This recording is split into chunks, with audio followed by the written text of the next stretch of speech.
আসসালামু আলাইকুম। সুজাত একাডেমির পক্ষ থেকে আপনাদের সবাইকে স্বাগতম। আশা করি আপনারা সবাই ভালো আছেন। আমি আলহামদুলিল্লাহ ভালো আছি। আজকে আপনাদের কাছে নিয়ে এলাম নতুন একটি টিপস, সেটি হলো অ্যাডোবি ফটোশপ সিসি ভার্সন 2019, 2020, 21, 22, 18, 17 যাই হোক না কেন। হ্যাঁ, আমরা যখন বিজয় দিয়ে টাইপ করি ফটোশপে, তখন অনেকেরই ভেঙে যায়, অনেকেরই যুক্তবর্ণ ফন্ট ঠিকঠাক মতো হয় না। আমি আপনাদেরকে সেই সমস্যার সমাধান নিয়ে আজকে কথা বলবো ইনশাল্লাহ। তো চলুন দেখা যাক। এর আগে আপনাদের কাছে একটা রিকোয়েস্ট, প্লিজ আমার নতুন চ্যানেল আপনারা সবাই সাবস্ক্রাইব করে আমার পাশে থাকেন এবং আমাকে ইন্সপায়ার করবেন। Thank you so much.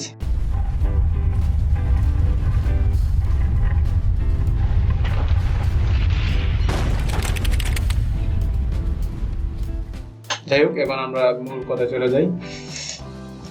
এখানে ধরুন আমরা একটা ফাইল নিলাম। আমরা যে মূলত কিসের প্রবলেমে পড়ি সেটা হলো এখন আমরা বিজয় দিয়ে টাইপ করার সময় অনেকেই কি করি যে এই প্রবলেম ফেস করি। যেমন আমি পড়েছিলাম, এখানে টাইপ করব, টাইপ করে গেলাম, এখানে গিয়ে একটু বড় করি, এখানে গিয়ে টাইপ করব, এই যে এখানে ইংলিশ দেওয়া আছে বিজয়ে সাধারণত। যখন টাইপ করব তখন দেওয়া আছে কি সুটোনোমিয়াম, যে এখানে সাধারণত এরিয়াল থেকে, এখানে এরিয়াল থাকার কথা। আমি একটা কাজ করেছি, যাই হোক এখানে আছে কি সুটোনোমিয়াম, যে সরি এখানে আছে এরিয়াল। সো এখন আমরা বাংলা টাইপ করব। বাংলা টাইপ করার ক্ষেত্রে আমরা কি করি, যে সমস্যাটার মধ্যে পড়ি, যে এটা কাটি লেখাটা, এখানে আমরা ইউনিক কোড সিলেক্ট করি। ইউনিক কোড সিলেক্ট করে আমরা টাইপ শুরু করে দিই বাংলা। যেমন আমার সোনার বাংলা, ফন্ট সাইজ বেশি বড় হয়ে গেছে, ছোট করি, ঠিক আছে। এখানে আসছে কি আমার সোনার বাংলা, তারপরে আমি টাইপ করার চেষ্টা করব।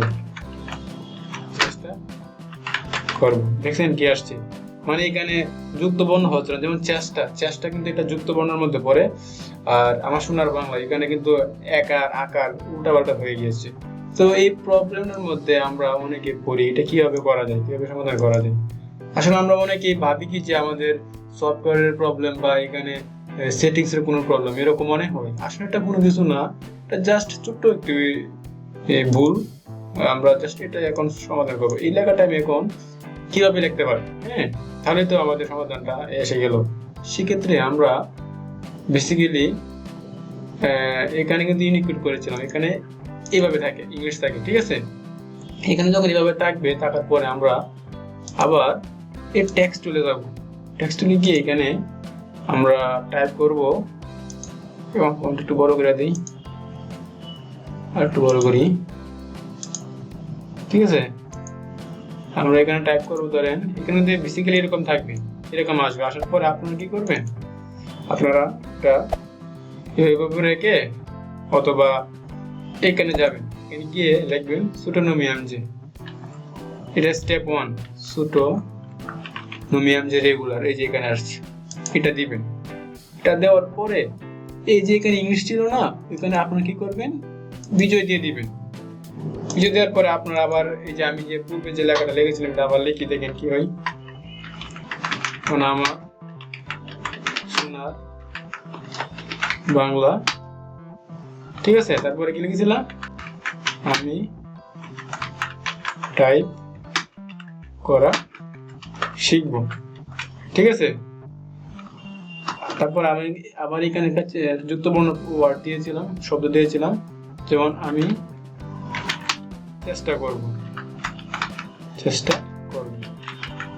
সো এই হলো সমাধান, ঠিক আছে। এখানে আর কোনো কিচ্ছু না। আপনারা জাস্ট যদি এরকম প্রবলেম হয়, এভাবে লিখাতে, এরকম ভাবে লেখাতে যদি প্রবলেম হয়, তাহলে আপনারা কি করবেন, যে এইটা হলে কি হয় দেখছেনই তো, আর এটা হলে কি হয় সেটাও দেখলেন। টিপসটি আশা করি আপনারা সবাই টিপসের মাধ্যমে উপকৃত হবে। যারা যারা অলরেডি পারেন বা জানেন তাদের জন্য রইল দোয়া ও শুভকামনা, আর যারা পারেন না তাদের জন্য আশা করি এটা উপকারে আসবে। সো আপনারা সবাই ভালো থাকবেন, সুস্থ থাকবেন, আমার জন্য দোয়া করবেন। আসসালামু আলাইকুম।